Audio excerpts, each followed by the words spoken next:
成大亂時，長姐催我去府外打探情況。無奈之下，我喬裝成丫鬟登牆望風，抬頭望見被大軍把控的皇城大門，低頭卻與一位騎高馬的将領四目相對。他量身詰問：“你叫什麼名字？是哪房的丫鬟？”我嚇得跌下去，再沒冒過頭。後來聽聞新帝有意與各家聯姻，我年幼失勢，這樣的好婚事輪不上我。而長姐身為家主嫡女，是議卿的不二人選。相親宴辦在宮外，由當今圣上一奶同胞的流亡主理。到了赴約的這天，嫡母親自把關，上上下下看了众姐妹的妝容，最終把視線停在我這裡。別人家都只許各房嫡出的女兒去，是咱們家女孩少之又少，個個都有機會赴宴。我将頭埋了又埋。是。大姐走出了，臉敷脂粉，耳坠珍珠，新做的淺黄裙摆微微飘摇。她对静言：“母親，我好看吗？幾位皇子會喜歡我嗎？”听罢，嫡母臉上的嚴苛變成了慈祥的笑。我女兒自然是好看，不過聽說幾位皇子常年征戰四方，身邊都沒有女人，或許還不知曉情勢。大姐嗤了一聲，快動身的片刻，嫡母又交代大姐：“慢慢来，宴上多与人聊一聊。三位妹妹若有讓你费神分心的，回来跟我說，知道吗？”凡事嘱咐完畢了，众姐妹一塊上車。等進車廂，大姐理了理发间的发釵，瞥我一下。其他2位妹妹我都能放心，唯獨你是個反叛，行事跳脫。冉妹妹记住了嗎？二丫頭和三丫頭皆錯愕看着我，我戰戰兢兢應承，心頭如碰倒了一罐酸。與3個嫡姐有意，乃是顧府僅有的庶出，生父早亡，繼母再婚，唯有親娘在跟前撫養。親娘時时勸我要好好跟姊妹相處，要聽主母和你長姐的話，遇事忍一忍，乃是她熬了半輩子的保命之法。我裝得很乖，一發愁，只因大姐種種讓我做要命的活，比如新皇領兵打穿城牆那天，街頭急亂，大姐掛念對接跟她親如姐妹的張明獻主，就差我打扮做侍女的裝束，替她出门打探消息。我道：“外面都是巡视的軍隊，現在出府很危險。”大姐語氣強硬：“你到底去不去？不去，以後莫要往我跟前湊了。”沒法子了，我只得打扮做侍女的裝束，叫人拿一張梯子倚在牆頭，踩梯一步一步的爬升。先瞧見遠方受重兵看管的宮廷正門，後瞧見大姐在意的對街宅院中有賊點火，我膽戰心驚，趕緊垂手挪開眼，怎料牆外早就站着4、5個軍官。為首的男子身披黑色鎧甲，掛赤色披風，銅黃色的臉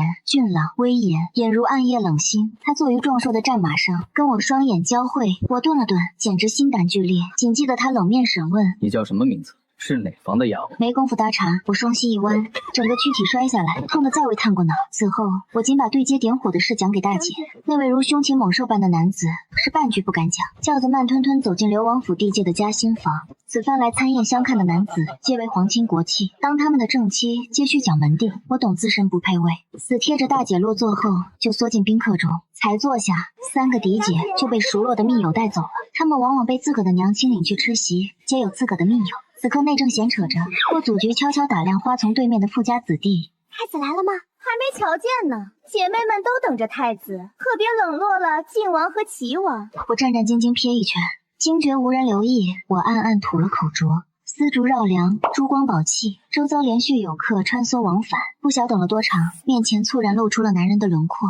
我傻了一會，此人身穿水藍色圓領衫，風度翩翩，來到我跟前做行禮。見姑娘在這邊坐了許久，是興致不高嗎？我本分地站起還禮說：“沒有，只是有些犯困。”他樂着講：“初夏時節不冷不熱，確實適合小憩。”我羞了面，幾輪閒扯過去，雙方皆生情愫。他講他是流亡的四兒，也是測出與我極合適。我心頭雀躍，正遲疑該怎樣出言是好時，大姐跟前的侍女銀杏猛然靠近，蠻橫地叫我隨她去。四姑娘快些吧，我們姑娘有要緊的事要交代。我毫無對策，唯有冲李煜低頭賠罪，站起死盯着銀杏來到大姐跟前，腿尚未站穩，就被她狠命掃進院內。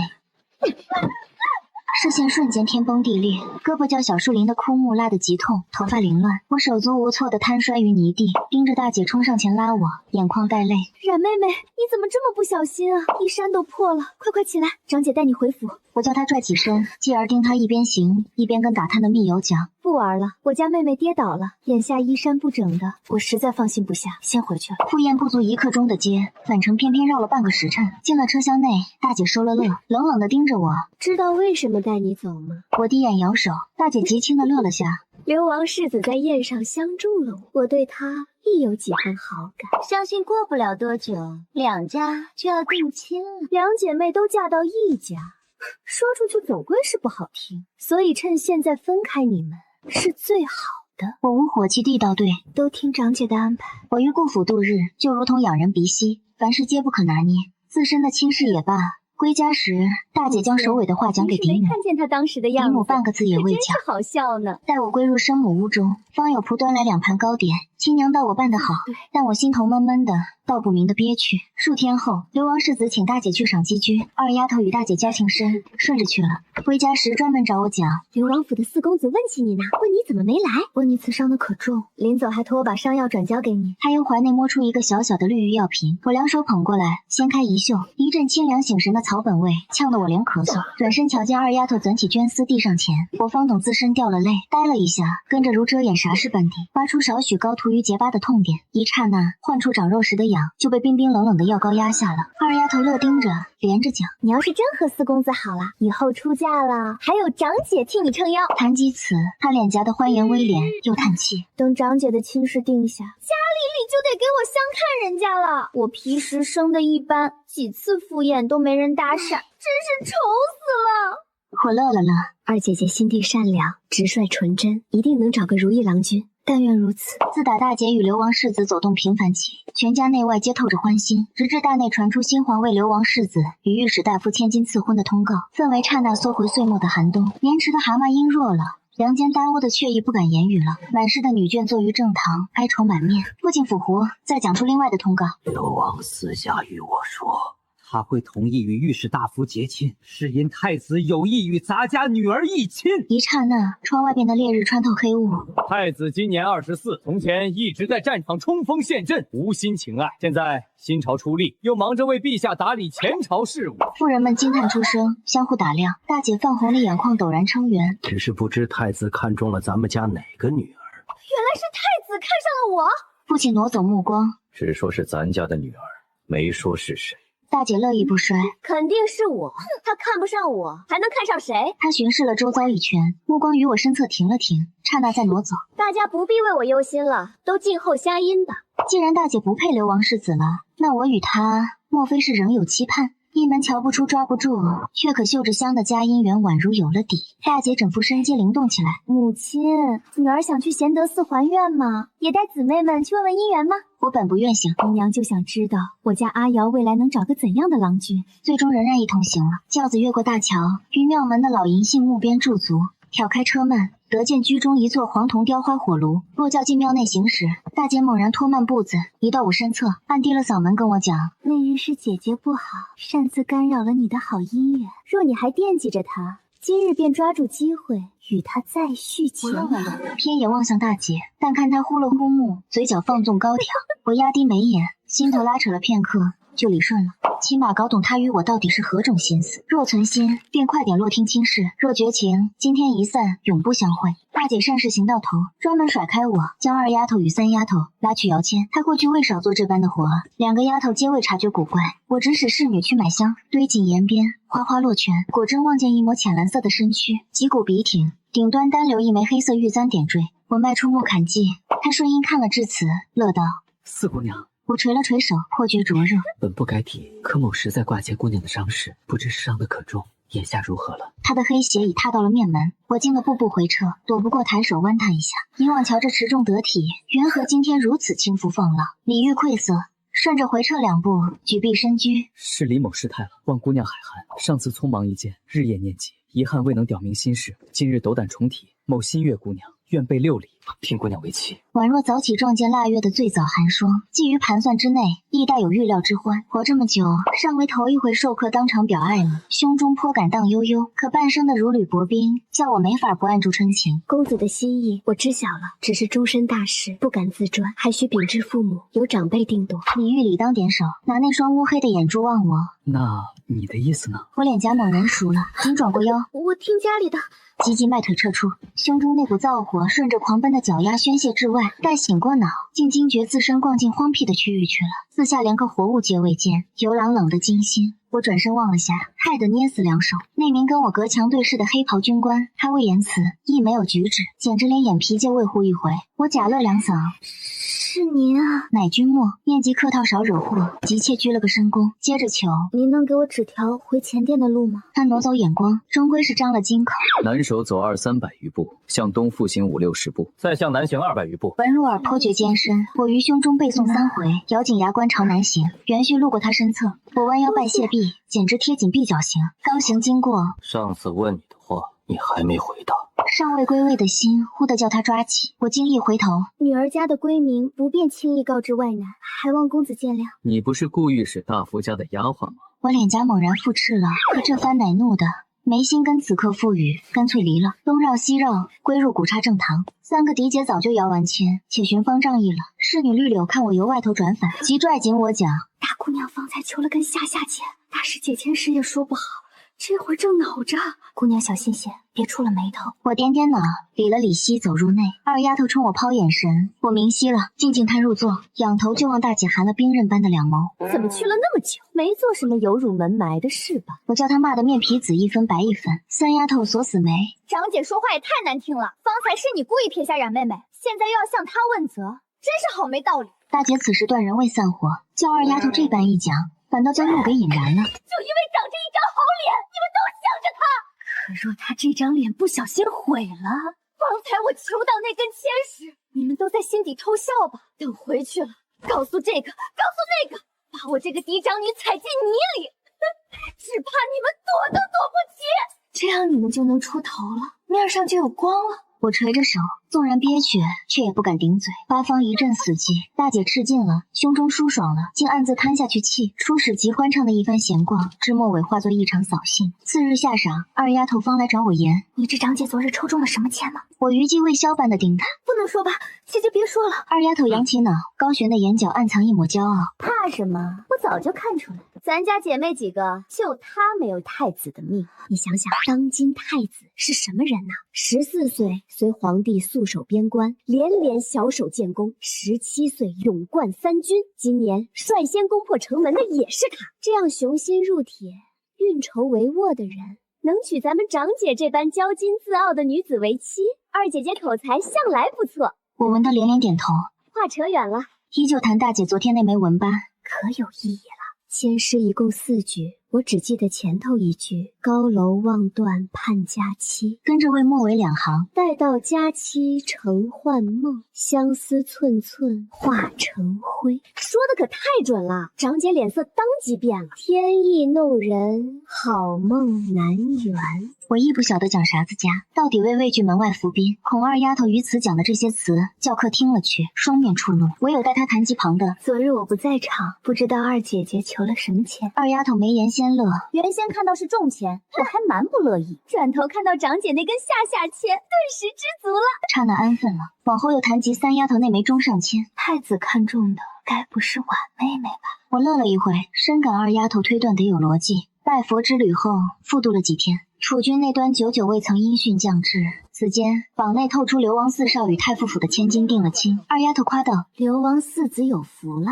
江若映可是皇子都想求娶的人物啊。我突然獲悉此案，僅感到周身癱軟，憶及他那天言之鑿鑿，但往後幾天皆未曾喚紅娘拜府，可暗暗琢磨亦然。但我片刻掙脫不了，癱於床上抑鬱了數天，僅感到我同大姐糾葛頗重。她的喜事遙遙無涯，我的喜事亦異常波折。我單單超她勝的半分，乃歲數小，喜事莫慌忙。但大姐乃6月落草，邁入6月就足18。俗話說，18是個坎兒。18以往，女孩的親事易尋；18以往，便需憑外客篩選。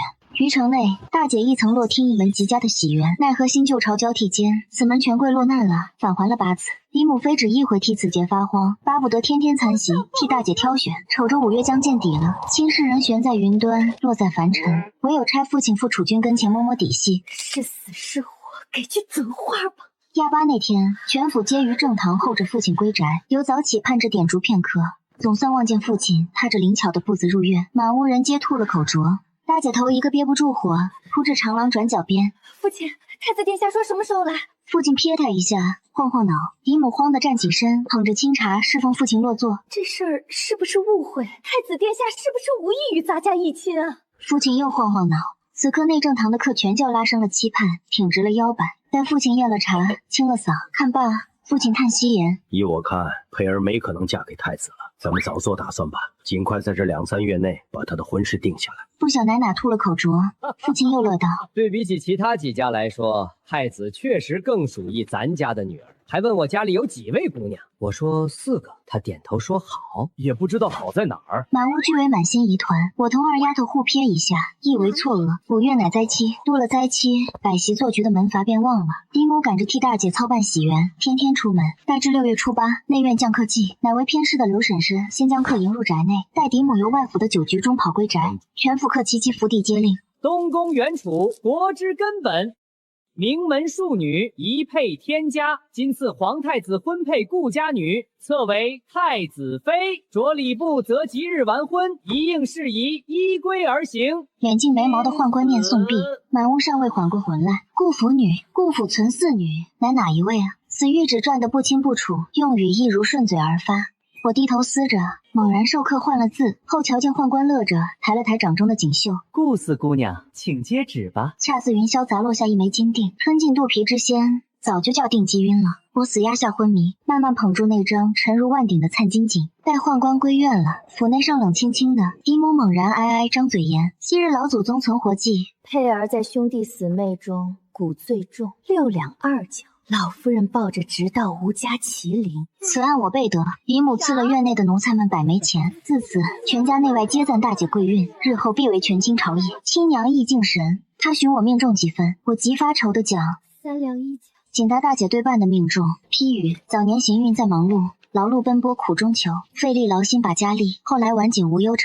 無需猜，竟聞着皆不似啥子美運。親娘死寂數息，復一回諄諄教導：一定要好好聽你長姐的話，好好聽主父的教訓。我們冉冉真是好福气，一朝得配東宮，平時要與兄弟姊妹們交好。舊夢似霧，緩過魂際，劉嬸嬸恰跟我稱賀，往後便是太子妃，何等榮耀！此一言震回了6神無主的課。大姐陡地由泥底竄起身，恐怖嘴臉，凶神惡煞地撲向我。把我的東西給我！太子是我的，聖旨上的顧家女也是我。我急切避過他，他一招落空，復抬起魔尖的利爪抓至。還敢躲？你是什麼東西？算什麼顧家女？不過是一條住在我們家白吃白喝的白蟲。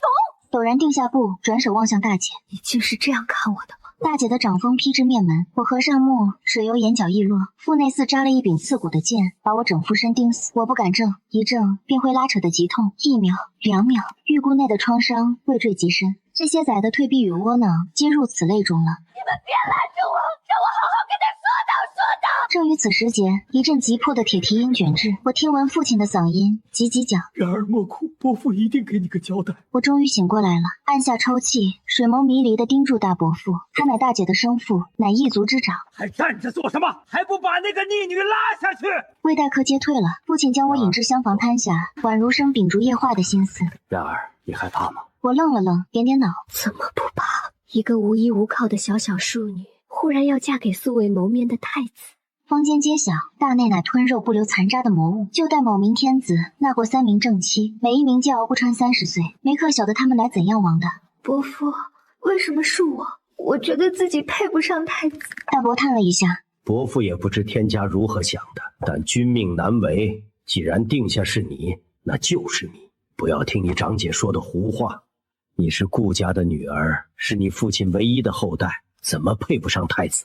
論其品性，4姐妹裡面你是最適合嫁給太子的。我鼻尖復為一通酸楚，大伯的幾席詞讓我安了安心。可是歸入親娘院內，宛若由雲端跌入凡塵，親娘盯着我連嘆息。可不知道梧桐樹上的鳳凰是如何活的，姨娘沒法幫你了。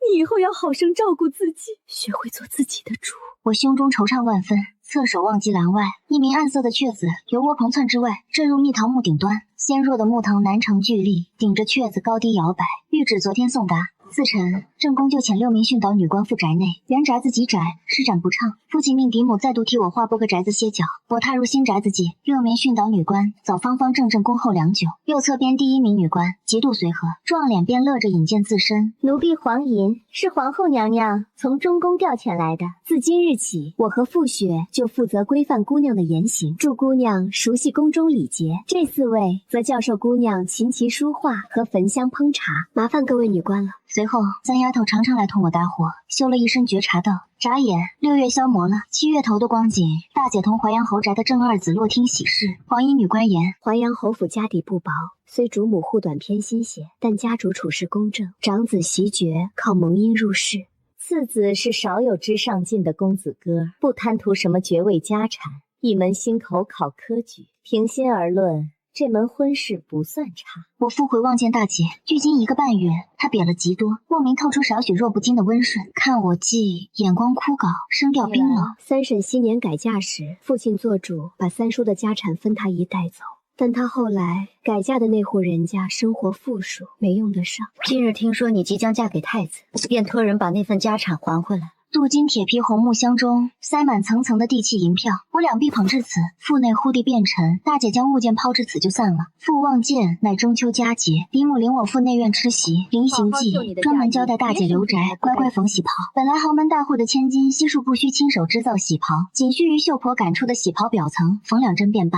但父親傳令，大姐就唯有親手一線一線地縫。轎子急急的，沒幾炷香抵了院大門，剛落了地，就有小太監至引導轎廂朝哪些。我貼於嫡母背部，連續叫嫡母推銷與各類內眷的跟前，極其艱難落了座。苦等半晌，華服的正宮主子露面了。我仰首瞄去，僅看一名臉如圓盤、五官剛毅的婦人癱於頂端的龍椅，滿屋齊齊低頭磕手。隨後聞得正宮主子鏗鏘之音。既是佳節團聚，諸位夫人都隨意些。正宮講的極慈愛，全場皆鬆垮下去。再度歸位際，絲竹飄，正宮就將眼光挪至此，端詳我。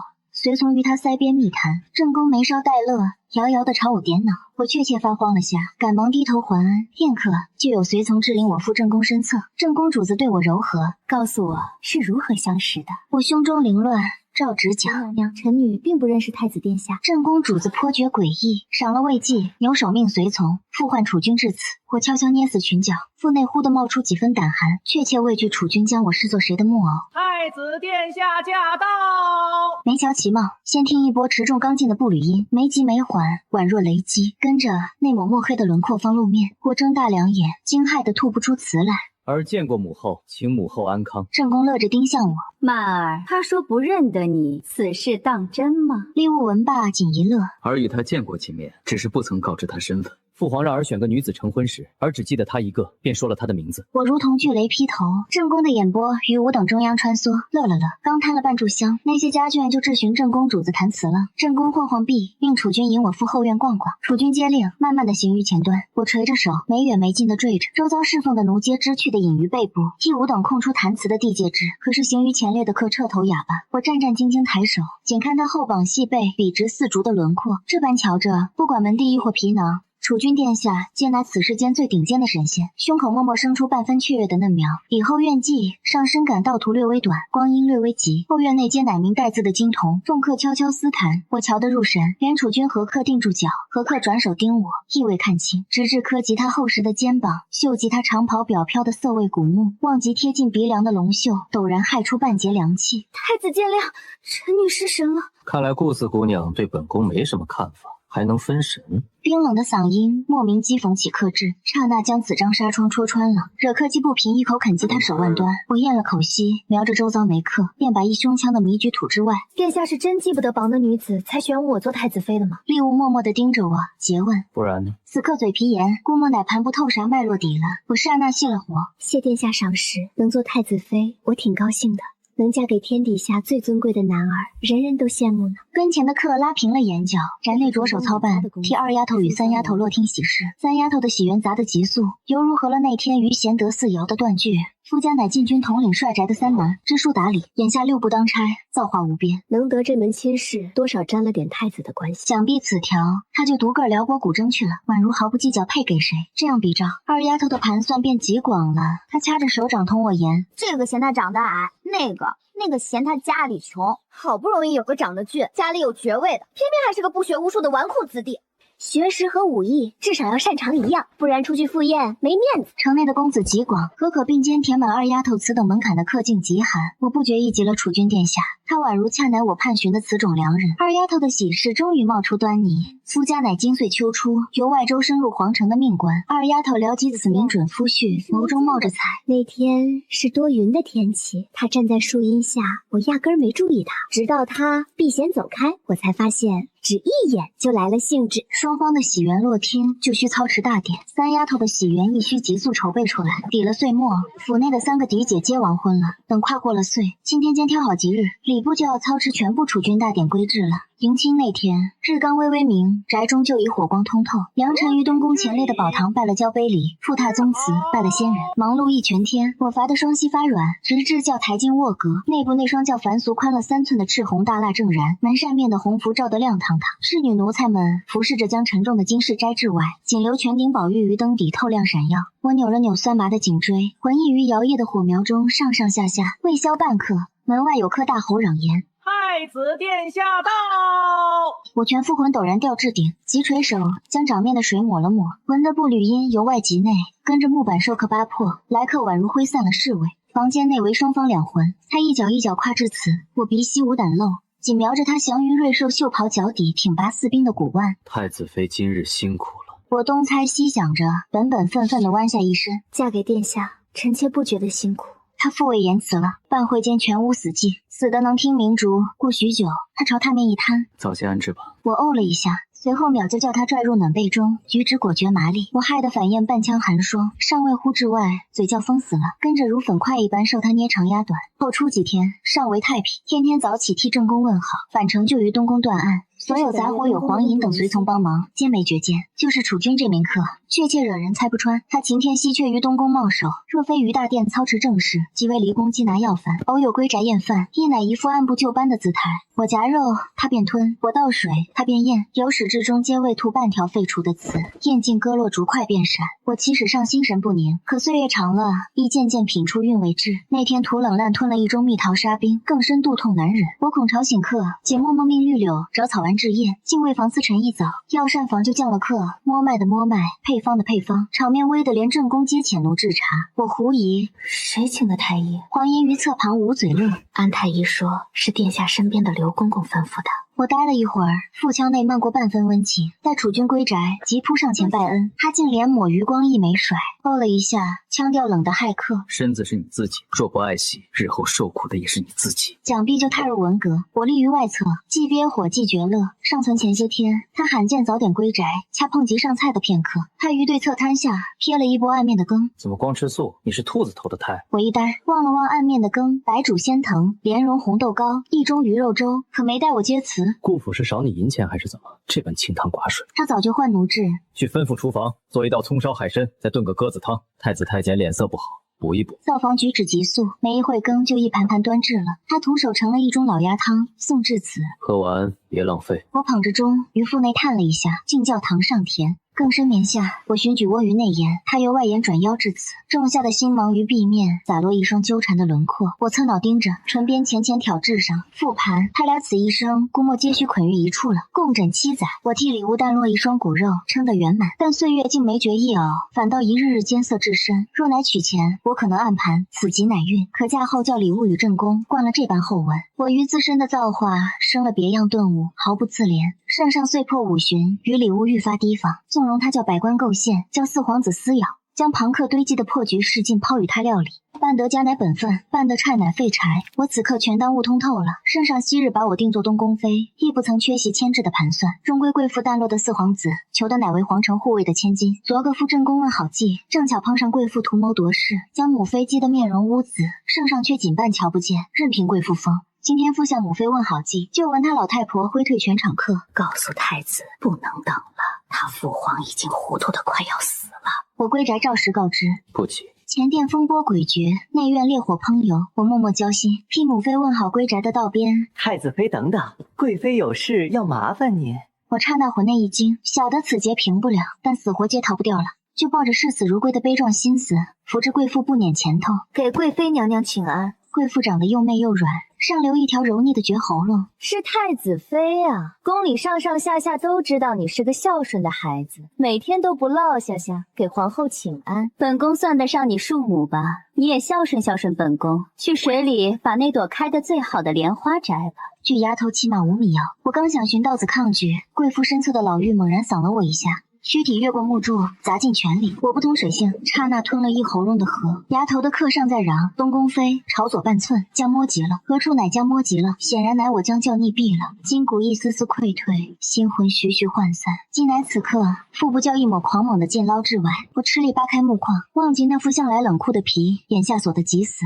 我总算安生地绝之外了。那番波折後，礼物化作麂皮了。6月初4那天，他極其稀缺的归卧隔宴夜餐，如以往一般，沒過多言辭，竟是幫我塞了一筷子蓮蓉糕。看他眸底淤青，我尚未演。殿下政務再忙，也該多注意些些。他哦了一下，猛然談及我的3名嫡姐。大姐陪夫君赴了揚州，嫡母初不肯，聞大姐談及造化內的頭2行斷詞，方吃力點腦。二丫頭的夫君異常發跡，早就替他討賞3間命婦，餘下一舉即乃2階貴婦了。3丫頭的夫君乃李屋的死忠，縱沒評談及，可每逢皇席，3丫頭皆拒我極貼，平白無故，他沒因沒果的聊及此局。我腹內一驚，殿下，你不會有事的。他壓嗓言，接着立身便撤，輪廓融化於夜幕裡。今宵的寒標異常狂。3更初度，猛然聞得遠方蕩至廝殺音，我忽地抱背立身，門檻的刻聞得響動，於院落彎腰言：太子妃受驚了，殿下事前吩咐，請太子妃不要離開寢宮。我晃了晃腦，全宵未曾蓋謀，隔一日破曉。貴妃與4皇子畏罪自盡，大局已定，就鋪滿了6院，聖上狂火，可狂火敗後，乃連綿的死寂。殿下無恙，請太子妃安心。熬至隔2夜點燭光景，立無由南北向的石徑踏至，眸內的紅絲極度顯目，全副身似一柄飲血的劍。我眶內一酸，險些砸下水蛭。等他踏至跟前，乾裂着喉嚨詢：嚇着你了？扒開的血絲上赤着，動魄驚魂，猛然氣似雨下。他悶了悶，淺嗓言：不過蹭破點皮，往後不會再有這種事了。日後絕沒再存此等節了。此般劇的節，於他嘴內宛若沒臉一繩。聖上禪榻沒起，於今床上攤了半鯽魚。總算於寒冬內頒了聖旨，讓全儲君引坐太上皇。立務即位那日，乃彬榮的首一個豔陽。同一日，我受封作正宮，我倆的登基大典一並而操。凌晨復降落了層層寒霜，臥閣叫柴木烤得熱氣蒸蒸。我偎於他頸窩，合上目，唯盼獄內的節早就熬傳。往後僅要費力勞心把家立，末了歸宿莫煩。